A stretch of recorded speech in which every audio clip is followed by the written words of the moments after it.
Welcome to the channel. Hit subscribe and dive into stories that'll stay with you long after the video ends. Let's begin.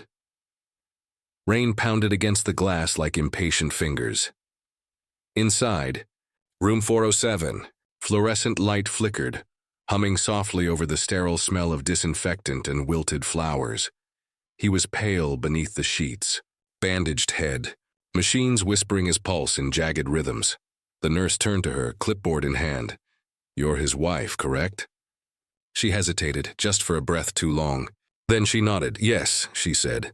"I'm his wife." The words fell heavy. "Almost believable. Almost." The nurse smiled faintly, relieved to have someone to call in. "He's lucky you were found so quickly," she said. "When he wakes up, it'll help if someone familiar is near." Familiar. She tried to picture the man before her. Face bruised, features soft under the bruises, and failed. She'd never seen him before today. Her name wasn't even Anna. But that's what his wallet said. Ethan Price. Emergency contact Anna Price. She had found the wallet in the alley behind the crash, lying in the rain beside a twisted motorcycle. And for reasons she couldn't fully explain, fear, instinct, desperation, she'd picked it up and stepped into his story. Now, she sat by his bedside, the storm drumming outside, every flash of lightning showing her reflection in the window, the face of a liar pretending to belong. When he stirred, she froze. His eyelids fluttered. "Anna?" His voice was hoarse, cracked, uncertain. Her heart clenched. "Yes," she whispered, forcing warmth into the sound. "It's me. I'm here." He smiled faintly and drifted back into sleep. Her breath shuddered out of her chest. It was supposed to be temporary, just until she figured out what to do. But then a man in a dark coat appeared in the hallway, leaning on the nurse's desk, asking questions. She caught fragments: the crash, the bag, identification. When his eyes flicked toward room 407, something cold slid down her spine. She turned away, pretending to read a magazine, pretending she belonged there. The man in the coat left a card with the nurse and walked out. His shoes clicked sharply on the tiles. She picked up the card after the nurse walked away. Detective Roland Hale, Major. Crimes. Her pulse thudded in her ears. Why? Would a detective care about a motorbike accident? She slipped the card into her pocket and looked at the man in the bed again. Ethan Price. Whoever he was, something about him wasn't simple. When the machines beeped softly again, she whispered, "What did you get yourself into?" Lightning flashed, and in that brief light she noticed something on his wrist. Faint, half hidden under the bandages. A tattoo, a series of numbers. Not random. A pattern. A date maybe. Or a code. She leaned closer, memorizing it, and didn't notice the door open behind her. Anna Price. A nurse stood in the doorway holding a phone. "You have a call," she frowned. "A call? From who?" The nurse hesitated. She said her name was Anna. The room fell silent except for the rain. She followed the nurse down the hall, her shoes echoing softly over linoleum. The hum of hospital lights felt louder now, each step measured, her pulse an uneven drum in her chest. At the nurse's station, a corded phone sat waiting, the line blinking red. The nurse handed it over. She said, "It's urgent," she murmured. Her fingers tightened around the receiver. "Hello?" A pause, then, "Who is this?" The voice on the other end was steady, low, female, the kind that carries quiet authority. "You called me," she replied carefully. "Who are you?" The silence stretched, only static whispering between them. Then the woman spoke again. "This is Anna Price." Her breath caught. She turned slightly, the hallway spinning just a fraction. "Oh, I think you're mistaken." "No," the woman said calmly. "You're in my husband's room." For a moment she forgot to breathe. The words tangled in her throat. The nurse's voice faded to a distant hum. She hung up, just like that. The receiver slammed softly into its cradle, but inside her the sound echoed like a gunshot. A hand touched her arm. "Are you all right?" the nurse asked. "Wrong number," she managed. Her voice was flat, her mind burning. She walked back toward room 407, trying not to look like someone unraveling. But as she passed the waiting area, she saw him again, the man in the dark coat. Detective Hale. He wasn't talking now. He was watching. Her pulse leapt. She ducked into the stairwell and exhaled shakily, gripping the cold metal rail. Her reflection shimmered faintly in the small window of the door. Pale skin, damp hair, eyes wide with fear. What now? What was this? If there was another Anna Price, then who was the man in the bed? Who was she pretending to be? Her mind flashed to the wallet she still carried. She pulled it out, flipped through its contents again. ID, credit cards, folded receipts. Then something she hadn't noticed before. A photograph. A woman smiling in sunlight, hand resting on Ethan's shoulder. The real Anna. Her smile was soft, familiar, warm. She swallowed hard. Same hair color, similar eyes. Enough resemblance to fool a stranger in a hospital. But not for long. She heard footsteps on the stairs below. Heavy, measured. Someone was coming up. She shoved the wallet into her pocket and pushed through the door, re-entering the corridor near the vending machines. When she returned to room 407, the bed was empty. Her breath hitched. The sheets were rumpled. V-line hanging loose, machine still blinking, unattended. Panic bloomed, sharp and sudden. She spun toward the hallway, eyes searching. "Nurse!" she called. "Where's the patient from 407? The nurse turned from another room, frowning. "He's gone? He was stable an hour ago. He's not here now," she said. The nurse hurried past her, calling for help. A code announcement crackled overhead. Nurses moving in brisk, rehearsed chaos. She stood frozen, heart pounding. Then her pocket buzzed. Unknown number. She hesitated and answered. A man's voice, ragged and close to breaking. "Whoever you are," he said, "you need to leave that hospital. Now."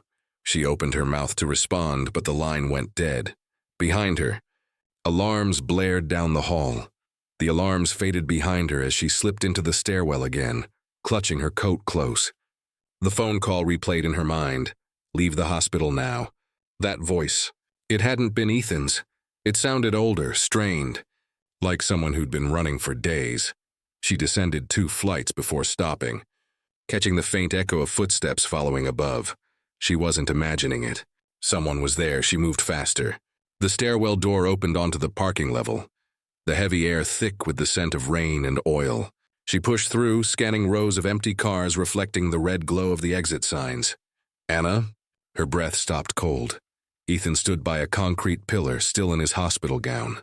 IV band still around his wrist, barefoot. The bandages on his head were half torn off. His eyes sharp and lucid now, too lucid. She didn't move. "You shouldn't be up," she said carefully. He studied her. "You're not my wife." The words struck like ice water. He stepped closer, slow, unsteady but sure. "Who sent you?" "Nobody," she said. "You were in the crash. I was trying to help." "Help," he repeated, almost a whisper. "You took my wallet. You told them you were Anna. I didn't mean to. Then why didn't you tell them the truth?" His voice cracked, and for a flicker she saw fear behind the anger. "You don't understand what you walked into." "Then tell me," she said. "Who was on the phone? Who's the woman calling herself Anna Price?" He looked past her, scanning the shadows. "Not here," he muttered. "They'll find us. Who will?" But before he could answer, a car engine roared from the far end of the garage. Headlights flared. Ethan grabbed her wrist and pulled her behind a pillar. Tires screeched, rubber burning against concrete. A black sedan rolled slowly between the rows, windows tinted. The engine idled low, patient, searching. "Stay down," Ethan whispered. His breath trembled. "If they see us, they won't ask questions." The car paused near the exit ramp, then disappeared into the rain. Silence pressed heavy in its wake. Ethan exhaled, shaky relief slipping through clenched teeth. Then he looked at her again, voice lower now. "You shouldn't have come here. You shouldn't have said my wife's name." "I didn't know. She's dead," he said flatly. The sound of it hollowed the space between them. Her voice was barely a whisper. "Then who called me?" He looked away. "Someone who wants me back where I belong." A door slammed somewhere above. Shouts, footsteps descending. Ethan reached into his gown pocket and pulled out a small folded paper. Creased. Damp. He pressed it into her hand. "If you want to stay alive, go where this says. Don't trust anyone." Before she could ask, he was gone, vanishing between cars into the storm outside. She unfolded the paper under the dim garage light. A single address. and beneath it, written in shaky ink, "Ask for Mara." The rain had eased by the time she reached the edge of town. Streetlights glowed in hazy circles, their reflections rippling over puddles. The address led her to an abandoned strip of buildings, half-shuttered warehouses, one flickering neon sign that read, "Lark Storage and Freight." She hesitated at the door marked "Office," her hand trembling just slightly as she turned the handle. Inside, dust motes danced through thin slats of light. The smell of metal, oil, and something faintly sweet, like old perfume. "Lock the door behind you," a voice said. She froze. A woman stepped out from the shadows between stacks of crates, late 30s, tall black jacket, eyes sharp as glass. A faint scar traced her jawline. "You're early," the woman said. "He wasn't supposed to send you yet." She blinked. "You're Mara?" The woman tilted her head, studying her face. Then something flickered behind her eyes. Recognition or disbelief. "You shouldn't look like that," Mara said softly. "What do you mean?" Mara didn't answer. She moved closer, inspecting her like a reflection she didn't trust. Then she reached for a folder on the desk and flipped it open. Inside were photographs, grainy surveillance stills. Ethan, the hospital, the crash site, and her stomach twisted. "What is this?" Mara tapped one of the photos. "You showing up at the hospital pretending to be Anna Price?" "That wasn't a coincidence. Someone sent you. No one sent me," she said, voice rising. "I found him after the crash. I didn't even know his name." Mara leaned back, crossing her arms. "Then you walked straight into someone else's plan." The storm outside shifted, thunder rolling low like a warning. She stared at the photographs again. In one, Ethan stood beside a black sedan, the same one from the parking garage. Another showed a woman with her same face, but slightly older, eyes colder. Her breath hitched. "That's not me." "No," Mara said quietly. "That's Anna Price." The world tilted a little. "She was part of a covert operation 2 years ago," Mara continued. "Deep undercover, corporate espionage turned federal. Her team disappeared. Officially dead. So why is she calling me?" Mara hesitated. "Because you're her mirror." "What?" "Your name is Leah Carver, correct?" She blinked, stunned that Mara knew. "How?" "They recruited doubles," Mara said. "Decoys. People who resembled agents for extraction scenarios. You were flagged but never used. Until now." Leah shook her head. "This is insane." "Maybe, but the real Anna's alive. And if she called you, it means Ethan isn't who he says he is either." A faint thump echoed outside the warehouse. Both women froze. Mara's voice dropped. "You were followed." The lights flickered. The front door creaked open just an inch before slamming shut again. Mara drew a gun from her jacket and nodded toward the back exit. "Go, through the crates." Leah moved fast, heart pounding. Behind her, the sound of boots splashing through puddles. Then a single shot. She turned, saw Mara collapse, clutching her side. "Mara!" Mara's voice came ragged, urgent. "Find the woman who called." "Don't trust Ethan. He's not your enemy. He's hers." "Who's hers?" Leah cried. But Mara's eyes had already gone distant. Somewhere outside, car door slammed and an engine roared to life. Leah ran into the rain, clutching the paper with the address as lightning split the sky open above her. The storm had moved inland, leaving the city washed in ghost light. Leah ran until her lungs burned, the paper clutched so tight it tore at the corners. Mara's words kept repeating. "Don't trust Ethan. He's not your enemy, he's hers." She didn't know where to go until she spotted a sign for a roadside motel glowing through the mist. Haven Inn. The irony stung. Inside, the clerk barely looked up as she paid in cash. Room 12, a single key. No questions asked. She locked the door behind her and sat on the edge of the bed, trembling. The hum of the old refrigerator filled the silence. Then her phone vibrated. Another unknown number. Her hand shook as she answered. A soft voice, calm, deliberate. "Leah Carver." Her stomach turned cold. "Who is this?" "You know who. Anna Price." "Yes," the woman said. "And you've been busy." Leah's throat went dry. "Why are you doing this? Why use my name, my face?"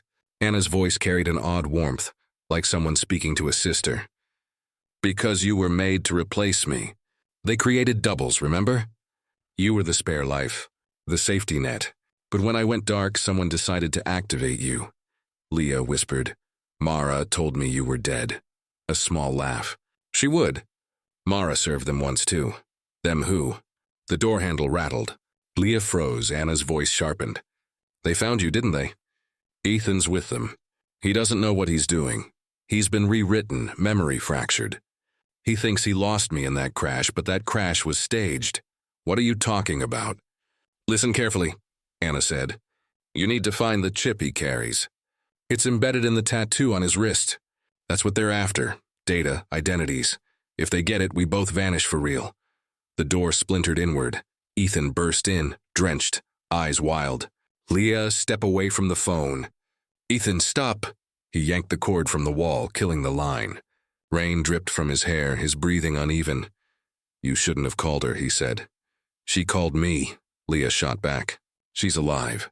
He flinched as if the word alive hurt. You don't understand what she's become. Then explain it. He stared at her, voice breaking. Anna died 2 years ago. What's left, whatever's on that line, it's not her anymore. It's what they built using her memory. She's code now, Leah, an echo. Leah stepped back, the air between them heavy and humming. Then why did she say you were rewritten? He swallowed hard. Because I was. But I remember enough to know you were never meant to be part of this. He reached for her hand. Please give me the paper. And this. Before she could move, headlights cut through the motel curtains. Engines, more than one, Ethan's eyes widened. They're here. He grabbed her wrist, pulling her toward the back door. We run or we disappear. As they burst into the rain, she looked back once. The phone on the floor flickered to life. Screen lighting up with one final text message from an unlisted number. If you want the truth. Come home, signed, Anna Price, lightning split the sky again. Painting their faces in white. For a heartbeat. Leah saw her reflection in his eyes. Herself. And someone else. Then they vanished into the storm together. Chased by names that no longer belonged to either of them. Thanks for watching. Subscribe and visit the channel for more real-life true stories.